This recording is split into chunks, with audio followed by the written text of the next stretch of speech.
Você já ouviu falar em um homem por nome Isaías, o profeta Isaías? Claro que sim. O profeta Isaías foi um dos grandes homens na presença de Deus por volta do ano 800, mais ou menos, antes de Cristo. O profeta Isaías fazia suas profecias e boa parte delas foi para o povo judeu. O seu livro, inclusive, tem 66 capítulos na sua divisão. 39 destes capítulos falam mais do povo judeu, que estava pecando, distanciando de Deus, e Isaías está anunciando que vem o castigo. Os outros 27 falam mais da nova aliança que veio em Cristo Jesus. Inclusive, nós vamos estar dando uma olhadinha no capítulo 53 hoje, onde a profecia é fortemente dirigida ao Messias, ao ungido de Deus. Fala que ele não tinha formosura, não se achou beleza nenhuma em seu rosto, era desprezado entre todos os homens. E assim percebemos que ele vai falando e fala que ele levou sobre si todas as nossas enfermidades. Ele levou sobre si o peso do pecado que trouxe a condenação para o homem, estaria nas costas dele, levando sobre ele. Mas no versículo 8 e 9, que nós vamos estar lendo agora, mostra diretamente ele falando, e algo que nós vamos ver daqui a pouco na nova aliança, como encaixa perfeitamente para a gente poder dar crédito nas palavras de Deus que está contida na Bíblia. Esse livro que não envelhece. A Bíblia ela é nova todos os dias. Todos os dias ela é um alimento fabuloso para o nosso espírito, o espírito que ama e que serve a Deus. A Bíblia é muito rica. A Bíblia ela nos mostra a direção. Para onde estamos indo quando estamos errado e para onde estamos indo quando estamos caminhando no lado certo.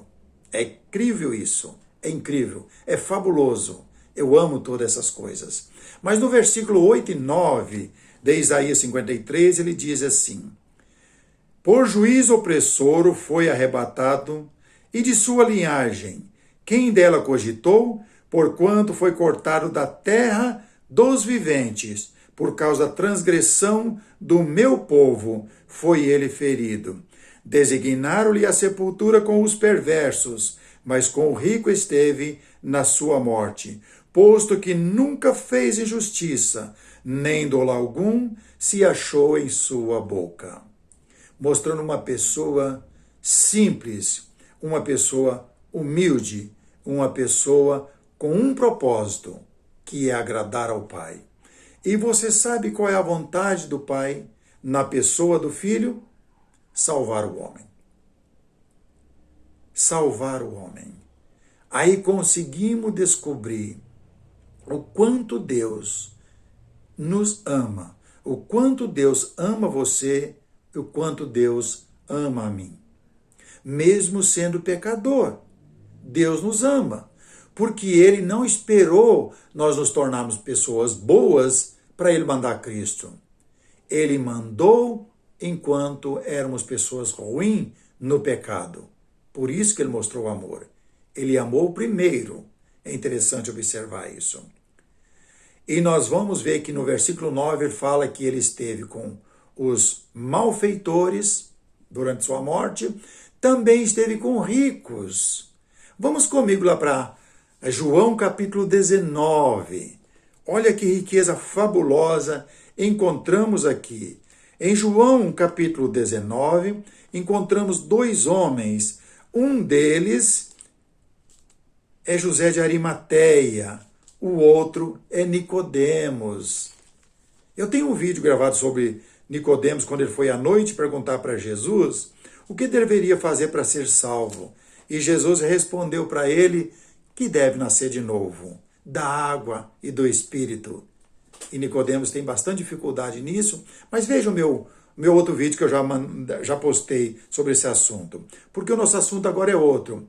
Veja João 19, no versículo 38, quando ele falou lá em Isaías 53, no versículo 9, que ele esteve com ricos. Interessante observar isso. Depois disso, José de Arimateia, que era discípulo de Jesus, ainda que ocultamente pelo receio que tinha dos judeus, rogou a Pilatos lhe permitisse tirar o corpo de Jesus. Pilatos lhe permitiu. Então foi José de Arimateia e retirou o corpo de Jesus. E também Nicodemos, aquele que anteriormente viera ter com Jesus à noite, e foi levando cerca de 100 libras de um composto de mirra e de aloés. Como era costume da época, perfumes caríssimo para colocar no corpo da pessoa quando estava falecido, que é os preparos para ser sepultado.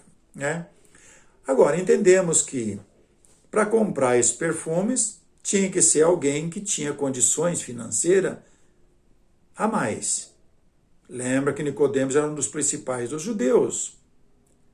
Também José de Arimateia tinha um túmulo novo, onde não tinha sido colocado nenhuma pessoa morta ainda.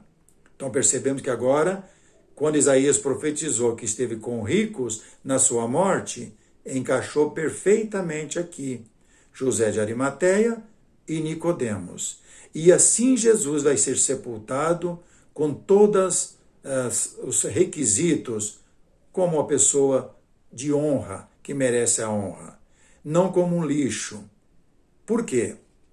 Porque nós sabemos que aonde Jesus foi crucificado, foi considerado lixo. Gólgota significa lugar da caveira. Fora da cidade, onde jogava coisas podres, a podridão do ser humano.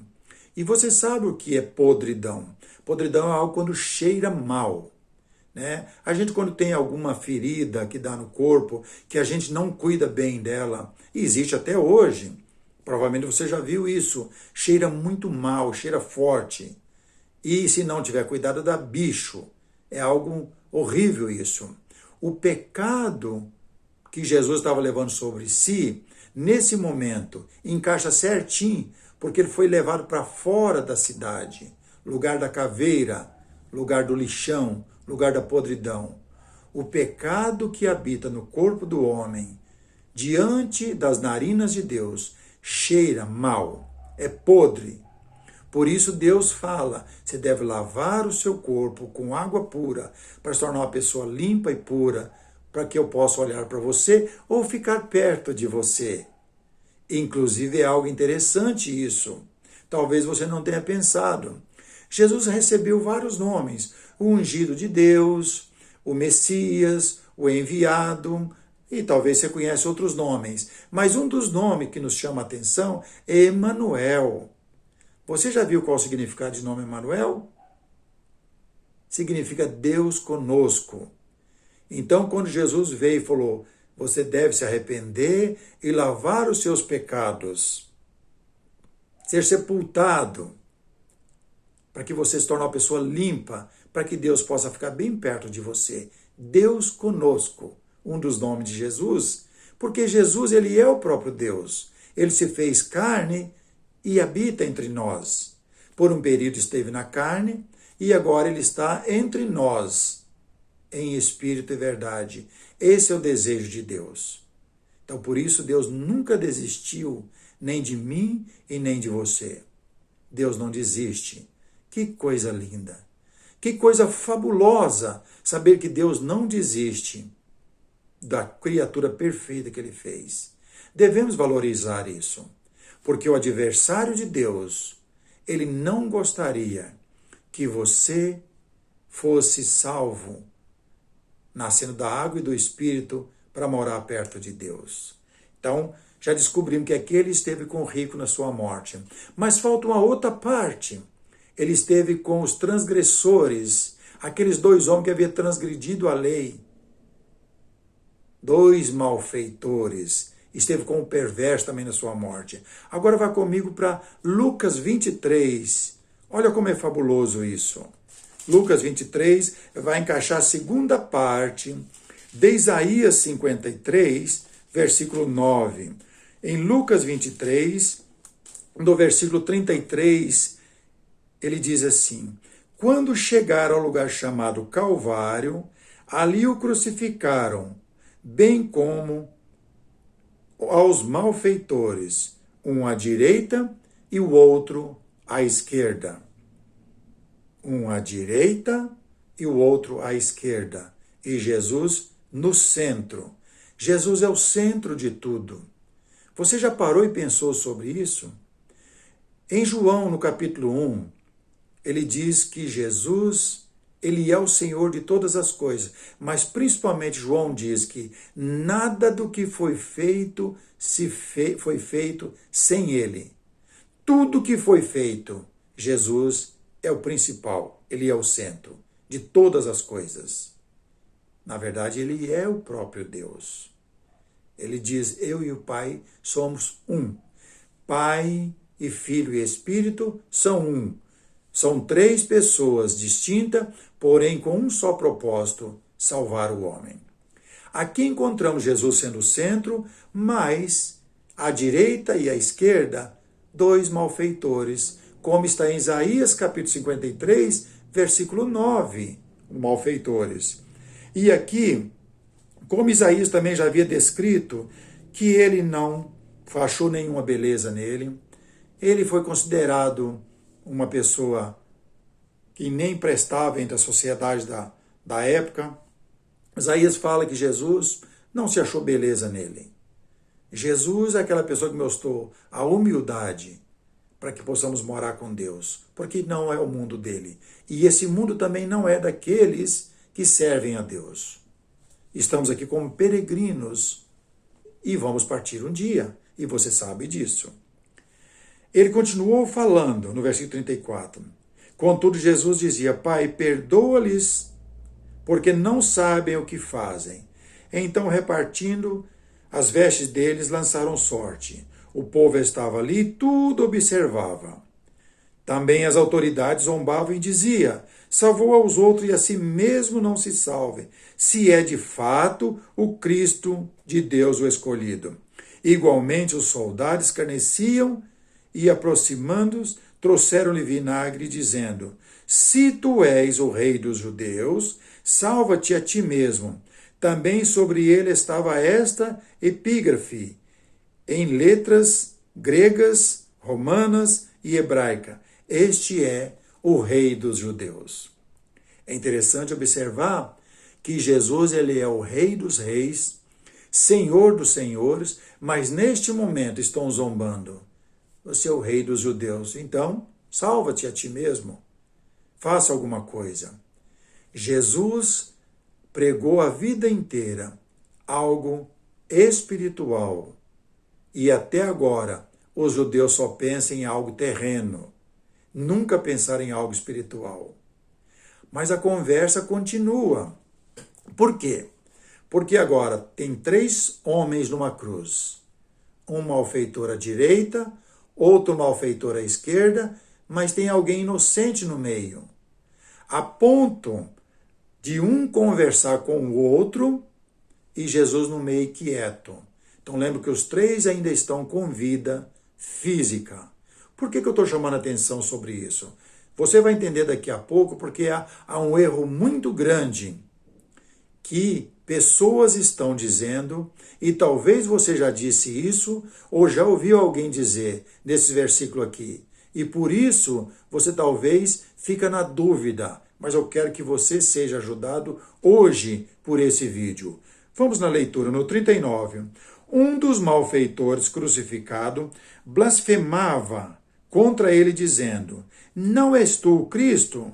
Salva-te a ti mesmo e a nós também. Uma arrogância, dizendo que, olha, estamos sentindo dor. Se tu és o Cristo, salva-te e a nós também. Veja o que o outro responde do outro lado. Respondeu-lhe, porém, o outro, repreendendo, dizendo, nem ao menos temes a Deus, estando sob igual sentença? Nós, na verdade, com justiça, porque recebemos o castigo que os nossos atos merecem, mas este nenhum mal fez. Um reconheceu que Jesus era inocente e que ele estava ali injustamente. ou, na verdade, ele estava ali para cumprir a vontade de Deus. E o amor de Deus pelo homem se cumpriu no sangue derramado.